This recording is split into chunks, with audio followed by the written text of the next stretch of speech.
Well, good morning, everyone. This is Lise from Soul Therapy Talks, and we are going to talk about boundaries today. I did a podcast originally with video, but I need to break it up because the video was too long and I can't upload it onto YouTube. So we're going to break this into two parts, and that way we can have video and you can see me while I'm talking. Not that that matters. But I wanted to talk about boundaries and why we need them. I think we need them from the time that we're young. And I think when I was going to school, that was probably when I needed to form boundaries. And even maybe before that with my parents. But I think kids now have to learn even earlier because they're going to daycare, from the time they're even an infant. And even they need to learn, yes, in that infant stage, what boundaries are and how to make them. But I think babies naturally make their own boundaries because they're self-aware of their emotions, right? And as we become adults, we become less and less aware of our emotions because we're always either trying to ignore them, trying to control them, or trying to stifle them so that we don't feel them. So anyway, I could ramble on about emotions, but we're not going to talk about emotions today. We're going to talk about boundaries. And the reason I thought this would make a great topic is I just finished a 3-month session with my life coach, Sue Pearson, and I want to dedicate this video to her. And the reason we were going over was I was discussing with her, I need to get more intuitive. And she was like, well, what are you, can you identify your emotions? And then I had to kind of go through a process. And then I realized, yes, I'm very good at recognizing my emotions, but I'm not good at knowing when I feel uncomfortable, what do I do about it? And it was because my boundaries were not healthy, or they were too rigid, or they were too porous. So that was happening to me. So it's like, why do we need boundaries? We need to make them for ourselves so that we actually become happier, we have better relationships, and overall we just feel like we have more control over our lives when this whole world seems like it's out of control.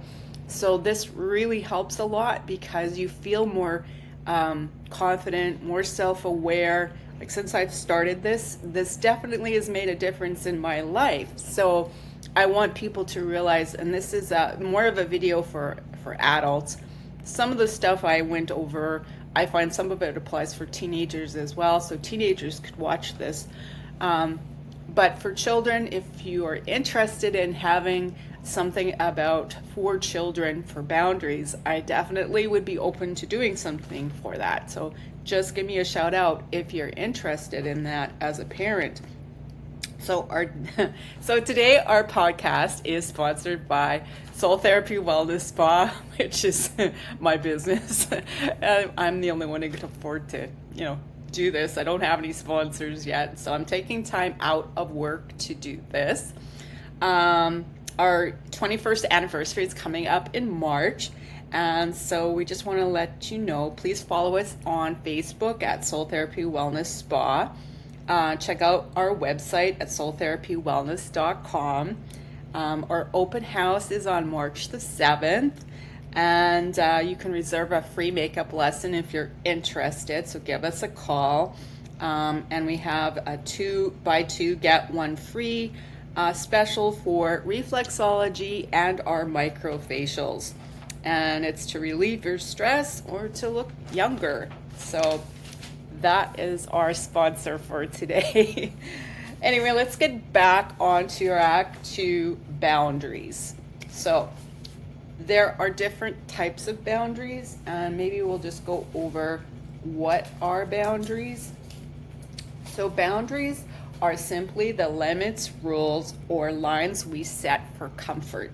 Boundaries are set physical and mental guidelines that are established to help protect ourselves when we are around other people and in relationships. So Healthy boundaries is an essential personal skill to help you thrive and communicate your needs. It is vital to set limits so that others don't take advantage or manipulate you. That's awesome, isn't it?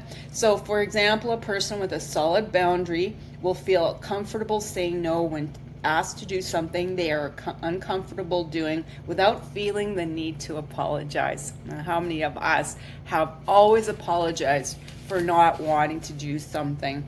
I think most of us have. Now, there's different types of boundaries. There was another portion that I had, another workbook that had more types than this one, but this one has emotional, physical, sexual, material, time, and verbal.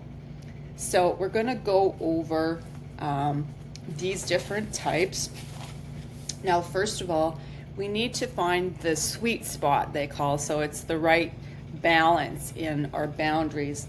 So the imaginary line separating you from others, right? So finding the right balance with personal boundaries can be difficult and a work in progress for many people. And this is true because since I've been doing this, it is kind of like I've been doing this constantly. Like I'm really aware of practicing this. Personal limits of boundaries can be divided into 3 different categories. So there's rigid, porous, and healthy. Understanding your boundaries is essential as it allows you to be assertive, protects you from mistreatment, and helps you develop meaningful relationships. If you recognize your boundaries as either soft or rigid, you can adjust them and move them in the right direction to find the right balance that works for you. So this means that you can't make mistakes. There's no right or wrong. You're always learning so that you go in the direction of being healthy opposed to being rigid or porous. So rigid doesn't ask for help. That was me. I never asked for help. Very rarely will I ask for help. Avoids close relationships, is closed off, seems detached from others, protective of themselves and personal information, though that one I can understand in this day and age, has only a few close relationships. Porous finds it difficult to say no, overshares too much personal information, too involved in other people's problems, accepts disrespect, dependent on other people's opinions, feels responsible for other people's happiness. Now, some of those were me because I'm a service provider and I like to take care of my clients. So I can kind of relate a little bit to that because I do feel responsible for their happiness. But that said, I'm learning to separate myself from, I have to learn that I'm doing the absolute best that I can. And if they're still dissatisfied, there's nothing I can do about that. So that one was a hard one for me. Healthy values their own opinions, doesn't compromise their values for others, shares personal information appropriately, and is comfortable saying no and accepts no from others. Isn't that a good one? Because, sometimes people get very reactive. Like, have you noticed that? If you say no to someone and then they get really huffy, it's because their boundaries are not very good. So you kind of have to forgive them. It's like, I didn't understand that before, because when I would say no and people would get mad, I'd feel bad. And then maybe I would change my mind to make them happy. But I don't do that anymore. I don't feel responsible for what they're feeling when I really honestly can't do what they're asking. So we're going to go over the physical boundaries.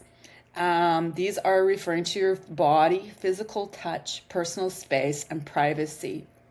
So, for example, you may enjoy receiving physical affection and don't mind public displays of affection, or you may be the opposite.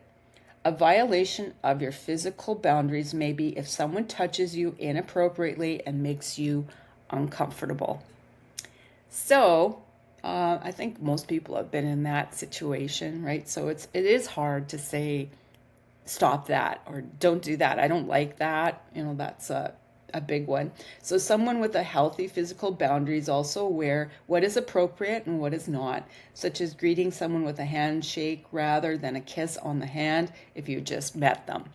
So yeah, and I think this is also a culture thing, right? So if you've been in, with the French, for example, they just grab you and kiss you, and you're like, oh, okay. So you have to be aware of those things. But I mean, in general, I think most people are very respectful of each other's space. And but you'll notice right away when someone isn't respecting your personal space.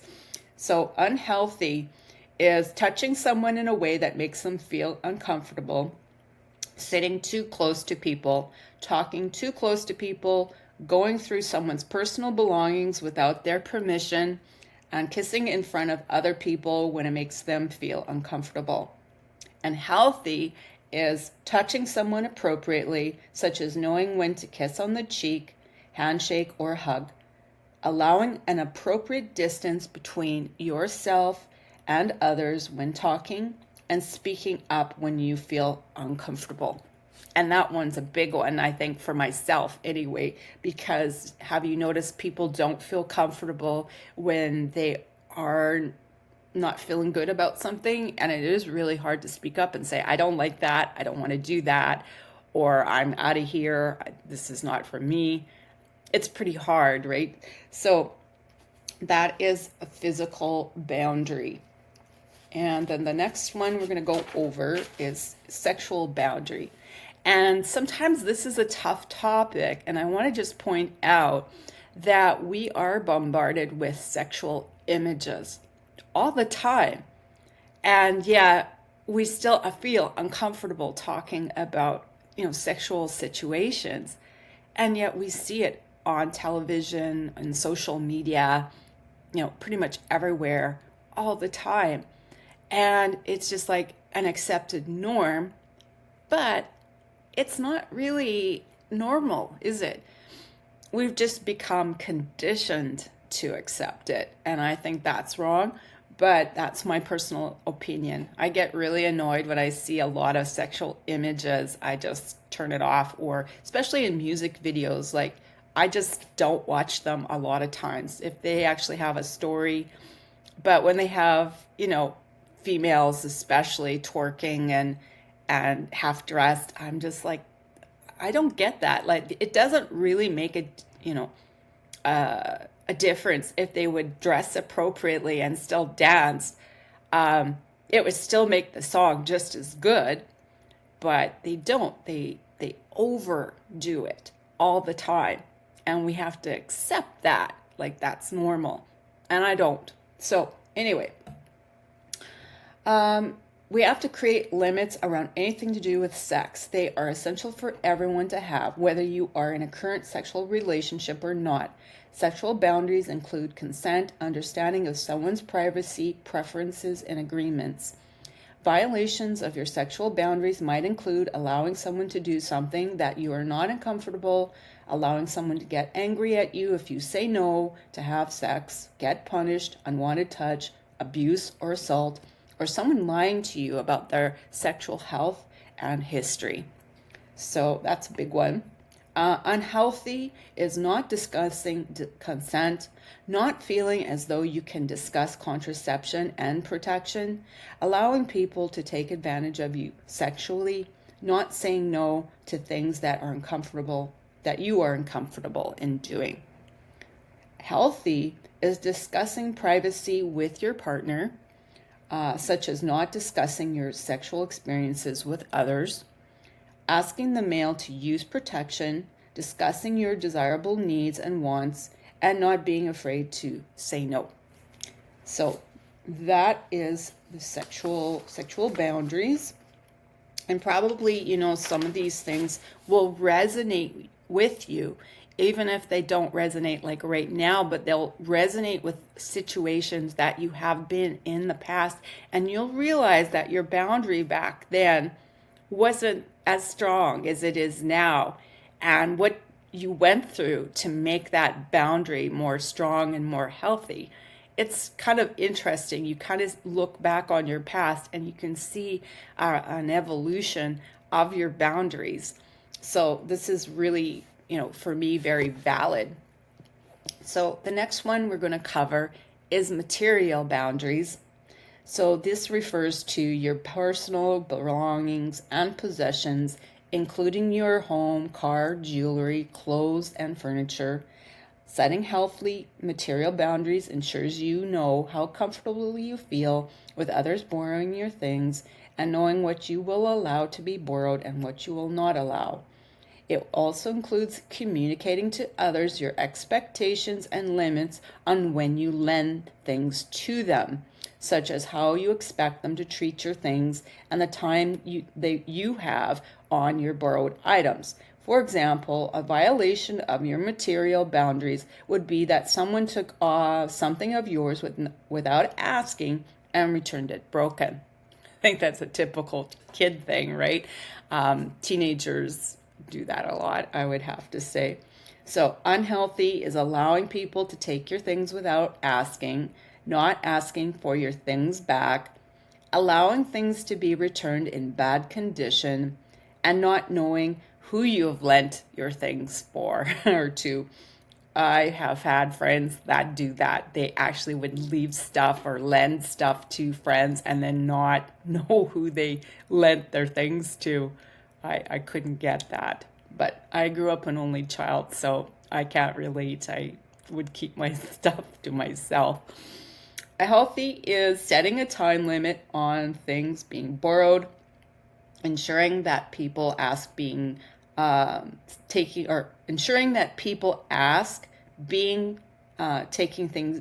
your things, knowing what things you feel comfortable in being borrowed, and not being afraid to say no.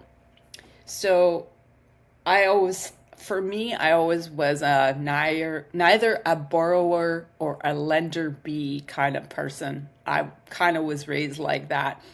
But as I grew older and got on my own, I have had, especially other female friends that would want to borrow my clothes and stuff. I have had things just taken from me. I can remember. So I can relate a little bit to the material boundaries problems that we can have. So the next one we're going to go over is time boundaries. And I'm going to have that one. It's going to be our last one because there's a whole bunch of other material that we'll do for part 2. And I do need to print off my verbal boundaries, so I wanted to go over that. I didn't really go over it well in my audio podcast. So time boundaries, your time is valuable and you must know how to protect it. It refers to how you use your time, prioritize it, and ultimately helps you find the right balance with time spent between people and yourself. When you understand your priorities, you can dedicate the right amount of time to other people and other facets of your life, such as work, study, relationships, hobby, and self-care. For example, a violation of your time boundaries would be if someone expects you to chat with them and you have told them that you need to study, or not setting enough time to study for exam, leaving it to the last minute. So I think everyone's kind of done that. Or had that situation. Time, I think, is like one of the biggest problems in our society today. And the reason why I say that is I have so many clients who tell me they don't have enough time. And the other one is time is going by too fast. That is a big red flag for me. And I realize I used to say those very same things. Now I realize that it's me who has to make the time. I actually look at my schedule and make time for myself or my family or my friends or things that I want to do. Like I'm making time to make this video podcast. I have to do those things in order to, oh, here's our timer. I have to do those things in order to make my life reach the goals that I want to actually make, because I'm doing things for an actual purpose.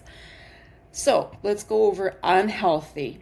Getting upset if people don't text you straight back.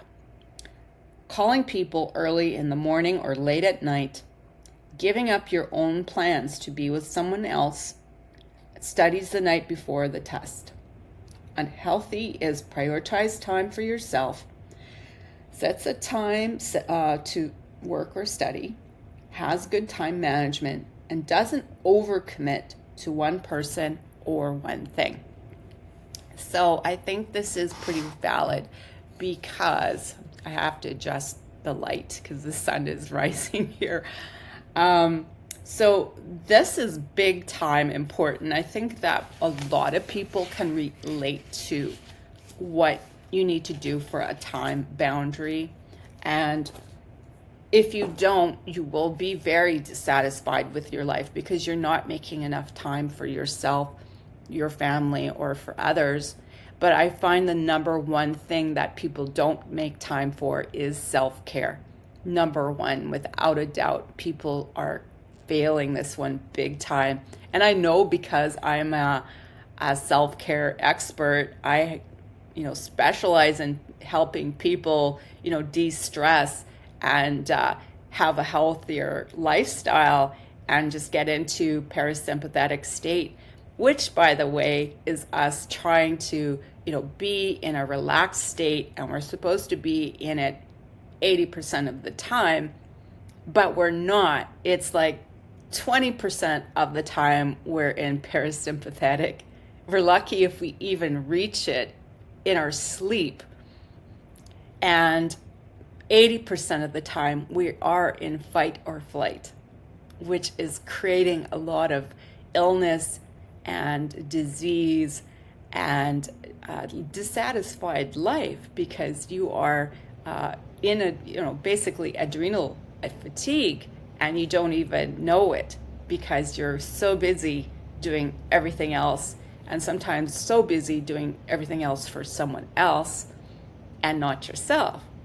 So I just wanted to throw that in, because that is, for me, the number one most important thing for time management is please dedicate more time for self-care, and not about all the things you think you need to do in order to show that you're accomplished, or whatever it is that you have in your values. You have to look at your values to realize where your time management needs to go. And if you're not valuing yourself, it's going to be an unhappy life. I'll just put it that way. All right. Thank you, everyone, for watching part 1 of Boundaries, Why We Need Them. And stay tuned for the second part. And I hope to be able to do that really soon. Thanks for watching. This is Lee Stevens of Soul Therapy Talks signing out.